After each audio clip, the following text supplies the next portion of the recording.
स्वागत है हमारे YouTube चैनल रहमत क्लासेज में। आज मैं आप लोगों को वर्ग 10 की संस्कृत का प्रथम पाठ जो है मंगलम पाठ, उसमें श्लोक नंबर 2 बताएंगे। श्लोक नंबर 1 और उससे पहले जो उसका परिचय है वो बता चुके हैं। इससे पहले वाले वीडियो में जो नहीं देखे हैं तो वो पहले देख लेंगे। श्लोक नंबर दूसरा है, इसको देखते हैं। अनोरण्यान महतो मह्यान आत्मस जंतो निहितो गुहायां तम करतु पश्यति विद सोको धातु प्रसादात् महिमान आत्मा। अनोरण्यान महतो मह्यान, अनोरण्यान महतो मह्यान। अनोरण्यान का अर्थ होता है सूक्ष्म से सूक्ष्म, महतो मह्यान का अर्थ होता है महान से महान, आत्मस का अर्थ होता है आत्मा। आत्मा जो है वो कैसा होता है तो सूक्ष्म से सूक्ष्म और महान से महान होता है। जंतु निहितो गुहायाम, जो जंतु के प्राणी के हृदय रूपी गुफा में, गुहायाम का मतलब हृदय रूपी गुफा, गुहायाम मतलब हृदय रूपी गुफा में निहितो, निहितो मतलब निहित होता है। जो आत्मा है वह कैसा होता है तो सूक्ष्म से सूक्ष्म होता है। सूक्ष्म से सूक्ष्म मतलब बहुत छोटा से छोटा कण होता है, सूक्ष्म अणु के समान छोटा होता है। केवल छोटा ही नहीं होता है, अगर छोटा होता है केवल तो हम माइक्रोस्कोप से देख सकते हैं, लेकिन ये बड़ी बात कही है क्या कि महत्व मतलब महान से भी महान होता है। आत्मा इतना महान होता है, इतना श्रेष्ठ होता है कि आत्मा को सभी व्यक्ति देख नहीं सकते हैं। तो देखिए समझते हैं कि अनोरण्यान महतो मह्यान आत्मस जंतो निहितो गुहायाम। आत्मा कैसा होता है तो सूक्ष्म से सूक्ष्म और महान से महान होता है, जो जंतु के हृदय रूपी गुफा में निहित होता है।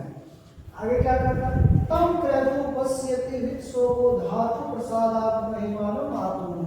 इसको कैसे करेंगे समझिए, इसको धातु प्रसादात्, इसको अलग करेंगे, तोड़ेंगे तो धातु प्रसादात् हो जाएगा।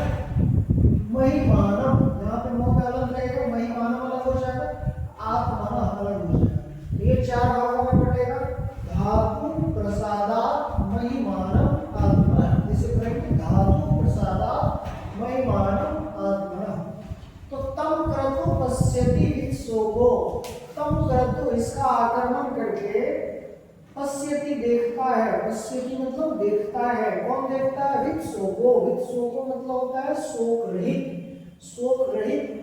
धातु प्रसादात् महिमानम, धातु प्रसादात् महिमानम का अर्थ होता है ईश्वर की कृपा से, ईश्वर की कृपा से इस आत्मा के महिमा को शोक रहित व्यक्ति ही देख पाता है। शोक रहित क्यों होता है, शोक रहित वो होता है जो सांसारिक मोह माया से अलग हट करके जो ईश्वर में लीन रहता है, प्रभु में लीन होता है, जो सांसारिक मोह माया से दूर होता है, वो व्यक्ति क्या होते हैं शोक रहित होता है, जिसको किसी चीज का भय, डर, चिंता, शोक ये सब चीज कुछ भी नहीं रहता। ये सबसे जो ऊपर रहता है लोभ, मोह, क्रोध, आलस, ये सब कुछ भी नहीं होते हैं, वैसे व्यक्ति शोक रहित व्यक्ति होता है। उदाहरण के लिए कहा जाए तो जो ऋषि मुनि होते हैं, जो तपस्वी लोग होते हैं, जो तपस्या करते हैं, वैसे व्यक्ति शोक रहित होते हैं, जो सांसारिक मोह माया से परे होते हैं, दूर होते हैं। तो ईश्वर की कृपा से क्या कहा, धातु प्रसादात् महिमानम आत्मना विद सोको पश्यति, पश्यति मतलब देखता है ईश्वर की कृपा से। धातु प्रसादात् महिमानम, ईश्वर की कृपा से इस आत्मा के महिमा को वही व्यक्ति देख पाता है जो शोक रहित होता है। तो इस पूरे श्लोक का अर्थ क्या हो गया कि ये श्लोक कहाँ से लिया गया है, ये कठोपनिषद से लिया गया, ये श्लोक कठोपनिषद से लिया गया है। इसका अर्थ यहाँ पे होता है कि प्रस्तुत श्लोक कठोपनिषद से लिया गया है, जिसमें आत्मा के बारे में बताते हुए वेद व्यास जी कहते हैं कि आत्मा सूक्ष्म से सूक्ष्म और महान से महान होता है, जो जंतु के हृदय रूपी गुफा में निहित होती है। ईश्वर की कृपा से शोक रहित व्यक्ति ही इस आत्मा के महिमा को देख पाते हैं या जान पाते हैं। तो आपको उम्मीद करते हैं कि ये वीडियो समझ में आया होगा, आप पढ़ने के लिए भी सीखे होंगे। तो इसको आप उतार लेंगे कॉपी में, इसका स्क्रीनशॉट ले लीजिए और इसको जो है कॉपी में उतार लीजिए।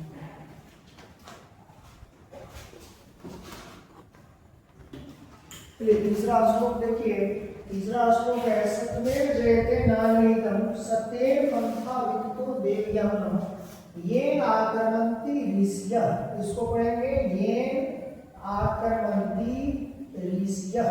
इसको ऐसे पढ़ेंगे येन आक्रमन्ति ऋषयः। अलग अलग करेंगे संधित हो जाएगा। येन आक्रमन्ति ऋषयः हयाप्त कामा यत्र तत् सत्यस् परम निधानम्।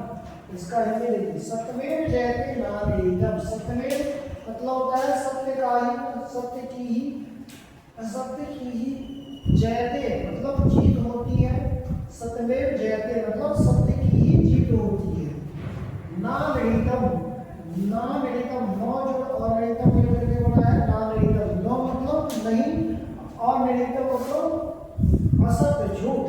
तो न मतलब नहीं और निहितम मतलब असत्य झूठ, मतलब असत्य झूठ की नहीं। यहाँ तक का हिंदी क्या हो गया? सत्य की ही जीत होती है, असत्य की नहीं। और निहितम मतलब असत्य, न मतलब नहीं असत्य की नहीं। सत्य का ही जीत होती है, असत्य की नहीं।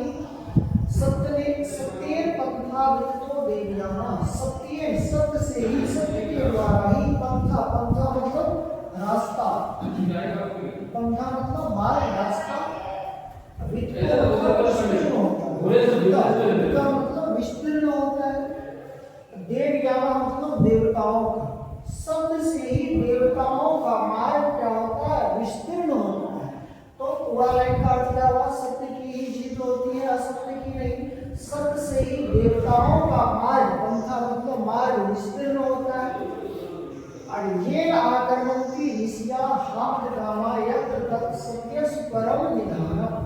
तो ये आक्रमणती ऋषिया, ऋषिगण इसी का आक्रमण करते हुए, आक्रमण करते हुए मतलब हमेशा इसी के रास्ते पर चलते हुए। किसके रास्ते पर चलते हुए? सत्य के रास्ते पर चलते हुए।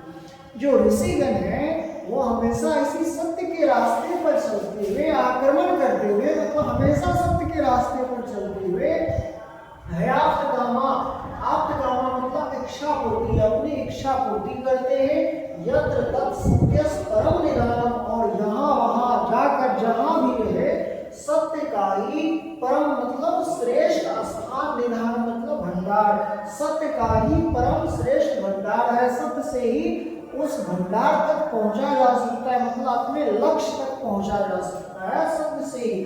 तो अब इस पूरा श्लोक का अर्थ देखिए कि प्रस्तुत श्लोक मुंडकोपनिषद से लिया गया है या मुंडकोपनिषद से लिया गया है। पूछा जाता है जयते एग्जाम में कि सत्यमेव जयते जयते देखा पूछेगा किस उपनिषद से लिया गया है? तो मुंडकोपनिषद से लिया गया है, जिसमें सत्य के बारे में बताते हुए वेद व्यास जी कहते हैं कि सत्य की ही जीत होती है, असत्य की नहीं। सत्य से ही देवताओं का मार्ग विस्तीर्ण होता है। किसी का आक्रमण करते हुए ऋषिगण अपनी इच्छा पूर्ति करते हैं और श्रेष्ठ स्थान को पाते हैं। तो उम्मीद करते हैं कि आपको ये वीडियो पसंद हुआ होगा। तो ये सभी आप लिख लीजिए, स्क्रीनशॉट ले लीजिए, फिर लिख लीजिएगा, इसको याद कर लेंगे। इससे सारा ऑब्जेक्टिव और सब्जेक्टिव सब बन जाएगा इसमें।